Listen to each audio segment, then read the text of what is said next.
Hello and welcome to the Dawnstares Podcast, the podcast where we discuss the Indonesian and international music scene and whatever else we Dawnstares people be into.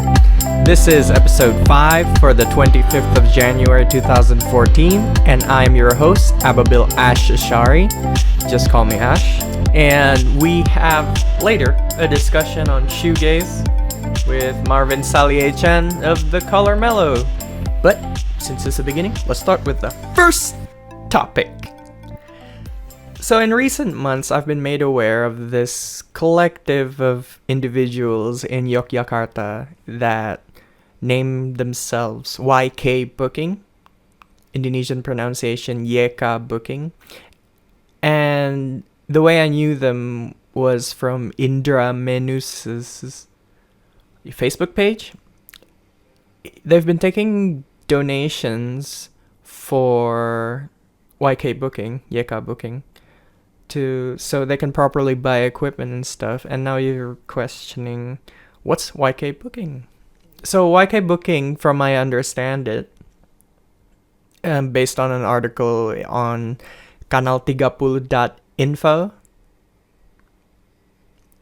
they're this collective of people that want to make regular gigs that cater to, at least the headline of the Kanal 30 article says, mempertahankan pertunjukan kelas 2, as in quote-unquote second-class bands. And that's not a insult. That's just saying the first-class bands would be bands like Fall Out Boy internationally or Haim. That would be quote-unquote first-class. Or in Indonesia would be Noah, I guess, Niji. And, the quote-unquote mainstream bands. I'll stop doing that. Stop saying quote-unquote. You know what I mean. The second-class bands they refer to are the kind of sort of the DIY people. Like, off the top of my head, I can name Vague. I can name Jirapa. I can name all the people in the Dawnstares crew, I guess. Color Mellow, Green of Life, To Forfeit, and stuff like Amuk Redam, Talking Coasty, Frau on the singer-songwriter side, and it gets up there to Pure Saturday and Saja Makat, although they might be on the cusp of getting booked regularly. These quote-unquote, I did again, second-class bands, we need some kind of sort of continuity in our scene in which there is regular gigs happening. There is stuff happening in Jakarta with Studio Rama stuff, with pop-up stuff by the majors. And apparently YK Booking is going to do that in Yogyakarta. It's very important to have a continuative scene because you want these bands to create and then present their art in a, I want to say, don't do that, a safe venue, a safe and nurturing venue where they get to present and then they get to watch other bands present and then they feed off of each other creatively, make new better art or a better performance. A kind of sort of organized minor league of really new bands, returning bands that have been going on hiatus for a while, just going back. Point is, bands that don't necessarily have the momentum of a well-oiled machinery going on. So that's what YK Booking is doing. I recommend the article very much. Just, I guess, Google search Kanal 30, KANALTIGAPULUH.info, INFO, and pair that up with a keyword of YK Booking. You'll find out all about it. Me personally, I've donated a little money to it, and I recommend you to do the same should you have any spare pocket money. If you're not spending it on vinyl or concert tickets. YK booking is a worthy cause, and I support it very much. All right. Second topic. All right. So, lately I've been having this semi-big mixing mastering project for The Color Mellow. That's Marvin Saliechan's band. He's part of the Dawnstares crew. He's super cool, super into Japanese stuff. I get to talk anime with him, which is fun. And figurines. That's not weird at all. Okay. So he's in this shoegaze band. He's into shoegaze in general. And he of the band Color Mellow. And I've been noticing that there's an upsurge of shoegaze bands in general. For example, Anoa Records is gonna put out Holy Noise. That's the name of the compilation, Holy Noise. It's up on the lower teens of bands. Like 11, 12, 13, 14 bands, I think, on there. Very cool. I've listened to all of them. I would know because I mastered it. It's pretty cool. It's, however, something I do not understand almost at all. Yeah. So for that, I kind of conscripted the help of Marvin to have a discussion with him about shoegaze, or at least what he thinks shoegaze was, and where it's going. All right. Upcoming is a snippet of a song by The Color Mellows called Per Second. Just a snippet. And then we're going to continue the interview. So, be back after the bit.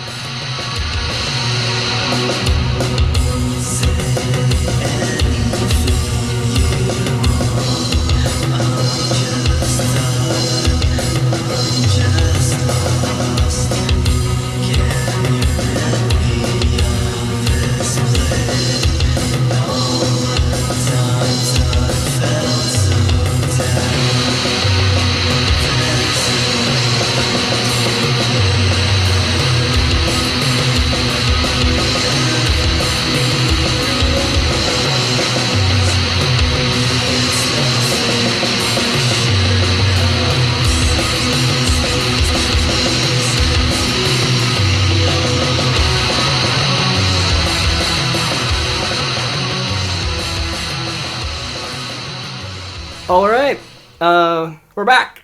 That was The Color Mellow with Per Second, and lo and behold, who we have here? Hey, sup guys? All right, yeah. This is Marvin Saliechan. Yep. He plays. He plays nothing. He plays guitar and sing, and The Color Mellow. Yeah. He basically does everything, I guess. Technically, but yeah, on the next EP, Garbanu Priyaduaja is gonna be doing the drums. Okay, Garbanu Priyaduaja is doing the drums. Who? I'm sorry. Wrong day. Whoop. Wrong day. So, who's the live lineup these days? For the live lineup, I have Dylan Amerio of Logic Lost. Okay. Playing the bass. Okay. And Garbanu from Wrong Day playing the drums. So it's just you three? Yeah, it's a 3-piece. It's a 3-piece format, though. Yeah. But you're essentially the creative force of The Color Mellow. You're leading that. I wouldn't say I'm leading, since for me, The Color Mellow, it's my project thing. Okay. I keep telling everyone, yeah, this is my stuff. I don't want to get this mixed up. I'm gonna make a band with other people, but I want The Color Mellow to stay my stuff. Okay. That's basically it. Cool. So, I was listening to the track before. Full disclosure, I mixed and mastered the track. So, there you have it. Nepotism. I was listening to it, and it kind of invoked shoegaze-y type material. Would you agree? I would, actually. Because, I make shoegaze-oriented tracks. Okay. So, what got you into shoegaze? What got me into shoegaze? Simple, My Bloody Valentine. My Bloody Valentine. Yeah, Ecstasy and Wine EP. Okay. What kind of drew you to that kind of sort of musical aesthetic? Because back then, I would listen to a lot of twee indie pop stuff. Right. Stuff and like... You know Last FM, right? Yeah, Last FM. Yeah. Back then, the radio was still free. Yeah. So I pressed play on this twee pop, indie pop-ish thing. And lo and behold, it suddenly transferred me to My Bloody Valentine's Strawberry Wine. Right. And I was like, whoa, this is so bright, this is so cheerful, this is awesome.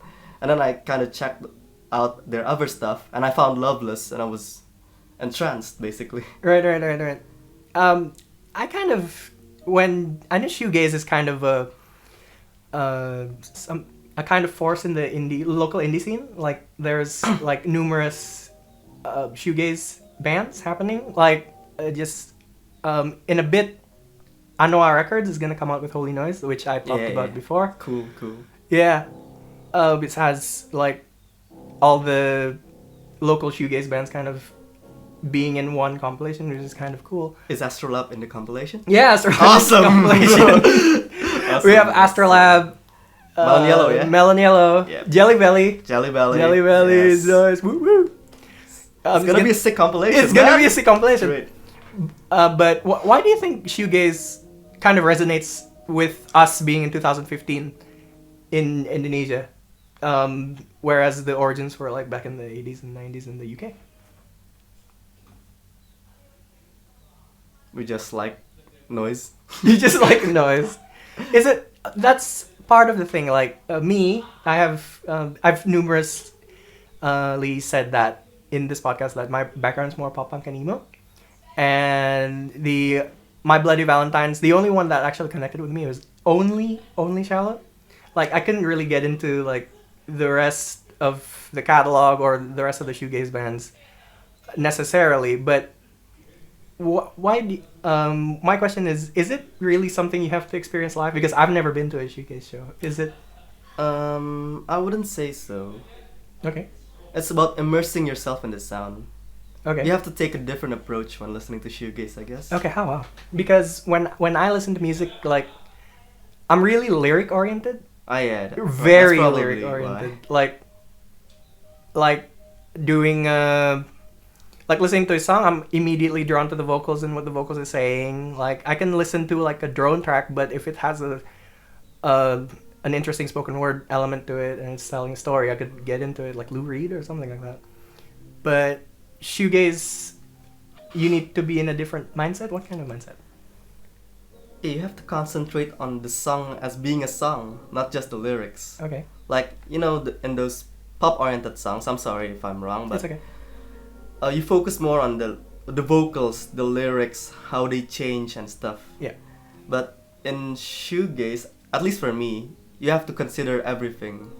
Okay. Like you listen to every bit, the bass, the guitars, the drums, everything combines into one to make this sphere that will enclose you inside it. You get what I mean? I think kind it's of. pretty hard for me to explain, but yeah, it will feel like you're trapped in the sea, Right. with this sphere of sound and noise encompassing you, Okay. and you'll feel it like not just on your ears; it will feel everywhere. That's my take. So I guess going into it, you want that immersive Immersive experience. experience. So when listening to shoegaze and appreciating it, you kind of have to let go and just be immersed by the sound, by the wall of sound. Okay. So, when I was trying to listen to shoegaze, and I'm still trying because I like. I'm still trying. I like Only Shallow, My Bloody Valentine, and I love the Ravionettes. And I guess that's kind of Ravionettes. Okay, guys. This guy thinks Ravionettes is shoegaze. No, but that was the thing I was gonna say. Like, I was listening to shoegaze on Spotify, just exploring, and this sounds like early Blur was shoegazy almost. She's so high. Let's just clear this up. Shoegaze. Okay. And my definition of shoegaze is a genre which involves a lot of effects in the guitars till it makes this wall of soundy thing. Okay. Like a lot of effects. Yeah. So That's probably it. I guess pairing that up with the thing that you said earlier, it's more of the immersive experience rather than the delivery of the lyrics and the vocals. Because I mean, back then people would call it the scene that celebrates itself. I see. It doesn't even have any significance, I guess. I guess. it doesn't have any defining points other than the band members will just look down and play with their pedals. Yeah. Yeah. I saw a video for Ride. Right. Yeah. All That You Leave Behind. Yeah. Yeah. And I thought the song on that was really good. Yeah. Like the vocals and the lyrics and the stuff. And I'm really digging into like the Catherine wheel. Catherine Wheel. Yeah, black metallic. But I noticed that their vocals are more upfront than Yes. most shoegaze bands. Are they? No. That's the common misconception. Okay. Since, I mean, a lot of bands nowadays, at least shoegaze nowadays, have vocals that are more in-your-face thing rather than My Bloody Valentine. My Bloody Valentine was an outlier of sorts. Serious? I guess, yeah. Okay. Because, like, you see Slowdive, Lush, Yeah. their vocals are more upfront. Their vocals are fun. Yeah. Like almost Silver Sun Pickup C. Yeah, Silver Sun picks up... Silver Sun Pickup C. Yeah. Which I think some people call them new gaze. It's a crazy thing. Is it really new gaze? That just means it's just a second generation. Yeah, it's a second generation. Yeah, okay, fine. It's okay. Or like a third generation ish. I don't even know. It's like a new. Yeah, it's a new crop. A new crop of new shoegaze crop bands. of That's shoegaze. it. Okay. And then? Yeah, that's it. I mean, I told you before, like, shoegaze is more about the guitars being drowned in a wall of sound thing. Okay. And yeah, But- it's not about the vocals. But what about like stuff like electronic shoegaze, quote unquote? Like, well, let's say Elemental Gaze, and Cocteau Twins. Yeah. What about them? Are they under the shoegaze umbrella? Would you say? They're not really guitar oriented, are they? Yeah, they're not exactly in the shoegaze genre, but I would say a lot of shoegaze fans will like them. Okay, it's like an overlap between Yeah, the it's kind like of. an overlap. I wouldn't say it's shoegaze per se, but yeah. Okay. You get what I mean? Because I mean, I love them electronic shoegaze, if you will. Quote unquote. Yeah, quote unquote. Like Mustiba and stuff. Okay. It's great. Oh, it's great. Okay. So, as I said before, I'm still trying to get into it, shoegaze.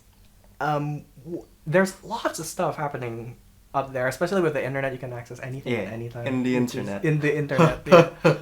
What would you recommend me, like someone that's trying to get into shoegaze, to experience?